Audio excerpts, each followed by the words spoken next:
Shooting ಮುಗಿದು ತುಂಬ ದಿನ ಆಯಿತು. ಪೆಪೆ, ಇವಾಗ ನಿನ್ನ ಖುಷಿನ? ನಿನಗೆ ಖುಷಿ ಆದರೆ ನನಗೂ ಖುಷಿ. ಈ 30ನೇ ತಾರೀಕು ಪೆಪ್ಪೆ ಹೊರಗೆ ಬರ್ತಾ ಇದ್ದಾನೆ. ಅವ್ನು ಬಂದ ಮೇಲೆ ನೋಡಿ ಜನ ಇಷ್ಟಪಟ್ಟರೆ ನನಗೂ ಇಷ್ಟ ಆಗತ್ತೆ. ಡೈರೆಕ್ಟರ್ ತುಂಬ ಶ್ರಮ ಪಟ್ಟಿದ್ದಾರೆ, ಆ್ಯಕ್ಟರ್ಸ್ ಕೂಡ, ಪ್ರೊಡ್ಯೂಸರ್ಸ್ ಕೂಡ. ಹೌದು. ಸೊ ಜನ ಇಷ್ಟಪಡಲಿ ಅಂತ ನಾನು ಅಂದ್ಕೊಂಡಿದ್ದೀನಿ. ಸಾಕನ್ಸುತ್ತೆ.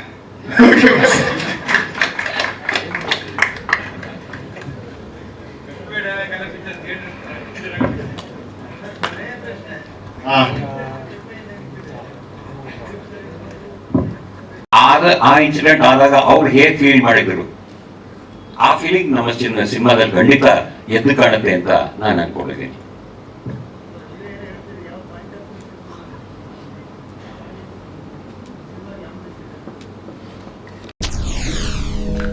SS TV ಸಿನಿಮಾ ಜಗತ್ತಿನ ಕ್ಷಣ ಕ್ಷಣದ ಸುದ್ದಿಯೊಂದಿಗೆ.